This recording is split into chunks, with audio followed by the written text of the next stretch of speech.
हरे कृष्णा। भगवत गीता की गंगा में आनंद लेते हुए आज हम भगवत गीता के 5वें अध्याय तक पहुंच गए हैं। 5वां अध्याय कर्म योग के विषय में बताता है।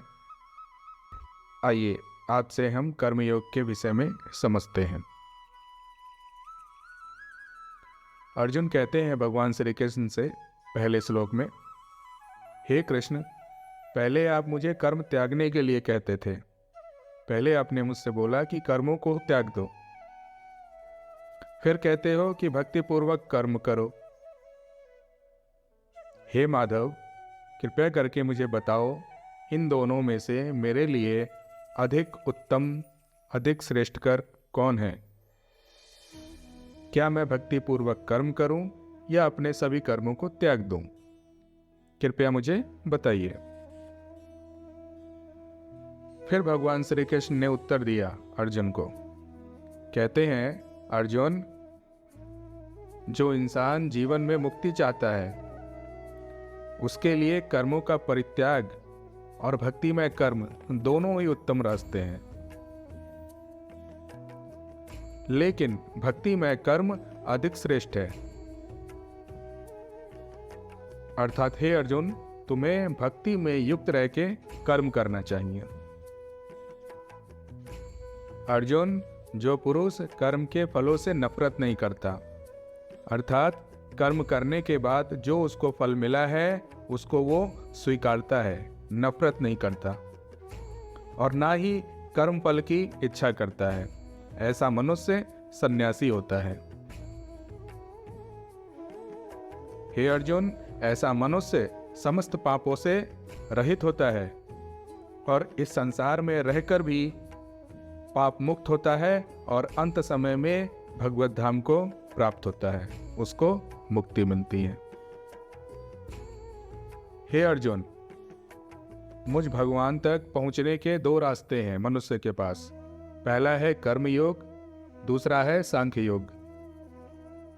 ये दोनों ही उत्तम रास्ते हैं मुझ भगवान तक पहुंचने के। लेकिन जो लोग अज्ञानी होते हैं, जिनको ज्ञान नहीं होता परमात्मा के विषय में, वो ये कहते हैं कि कर्म योग और सांख्य योग ये दोनों अलग अलग रास्ते हैं, जबकि ऐसा नहीं है। ये दोनों रास्ते एक ही हैं, मुझ परमात्मा तक पहुंचाते हैं ये दोनों रास्ते। मेरा भक्त इन दोनों रास्तों में से कोई एक रास्ता पकड़कर मुझ भगवान तक आ सकता है। जो ज्ञानी होते हैं वे कहते हैं कि इनमें से किसी भी मार्ग पे चलो, तुमको दोनों मार्ग का फल प्राप्त होगा। अर्थात अगर तुम कर्म योग के राह पर चलते हो तो तुमको सांख्य योग का भी फल मिलेगा। अगर तुम सांख्य योग के राह पर चलते हो तो फिर तुमको कर्म योग का भी फल प्राप्त होगा। ये दोनों रास्ते मुझ परमात्मा तक आते हैं। इन दोनों रास्तों का मंजिल मैं हूं। हे अर्जुन, जो ये जानता है कि सांख्य योग के द्वारा प्राप्त स्थान भक्ति के द्वारा भी प्राप्त किया जा सकता है, और इस तरह जो सांख्य योग तथा भक्ति योग को एक नज़र से देखता है, एक समान देखता है, वही मनुष्य सभी में एक समान मुझ परमात्मा को पाता है। हे अर्जुन, भक्ति में लगे बिना केवल अपने सारे कर्मों का परित्याग करने से ही कोई सुखी नहीं हो जाएगा। इस बात को ध्यान रखना। अगर तुम चाहते हो कि मैं भक्ति ना करूं और अपने सारे कर्मों को त्याग दूं और मैं सुखी रहूंगा, कर्म के बंधन से मुक्त रहूंगा, तो ऐसा संभव नहीं है अर्जुन। लेकिन हाँ, अगर तुम भक्ति में लगे हुए हो तो शीघ्र ही परमात्मा को प्राप्त होगे तुम। हे अर्जुन, जो भक्ति भाव से कर्म करता है उसकी आत्मा शुद्ध होती है और अपने मन तथा अपनी इंद्रियों को वश में रखता है। ऐसा मनुष्य सबको प्रिय होता है और सभी लोग उसे प्रिय होते हैं। ऐसा व्यक्ति कर्म के बंधन में नहीं बंधता और कर्म करता हुआ भी मुझ परमात्मा को प्राप्त होता है। अर्थात हे अर्जुन, तुम्हें भक्ति में कर्म करना चाहिए, कर्मों का परित्याग नहीं करना चाहिए तुमको। भक्ति में रहकर कर्म करो, मुझ परमात्मा के लिए कर्म करो। अर्जुन, जो दिव्य पुरुष होते हैं, जो भगवान की भक्ति करते हैं, उनकी आराधना करते हैं, ऐसा पुरुष देखते हुए, सुनते हुए, स्पर्श करते हुए, सूंघते हुए, खाते हुए, चलते हुए, फिरते हुए, सोते समय और सांस लेते हुए भी हमेशा अपने मन में मुझ परमात्मा को स्मरण करता है, मेरी भक्ति में लीन रहता है। और ऐसा व्यक्ति महसूस करता है कि वास्तव में वो कुछ भी नहीं कर रहा है, करने वाला परमपिता परमेश्वर है, वो तो सिर्फ एक माध्यम है।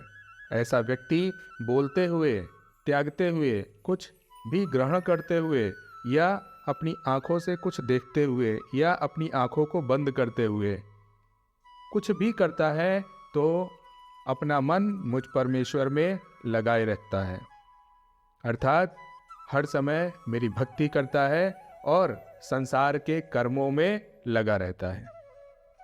उसका जो कर्म है वो कर रहा है, उसका कर्म है अपना पेट भरने के लिए काम करना है, मेहनत करनी है, तो वो कर रहा है।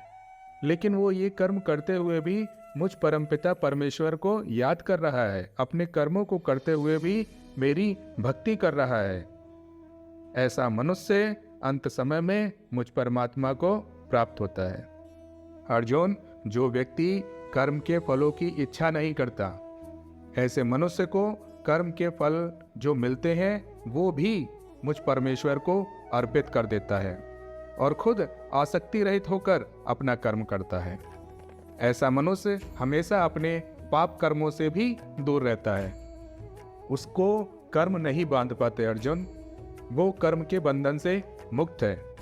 ठीक उसी प्रकार जिस प्रकार कमल का फूल जल में भी रहकर जल से दूर रहता है, उसी प्रकार ऐसा मनुष्य इस समाज में रहकर भी मुझ परमात्मा में अपने मन को लगाए रखता है और अपने सारे कर्म नित्य प्रतिदिन करता रहता है।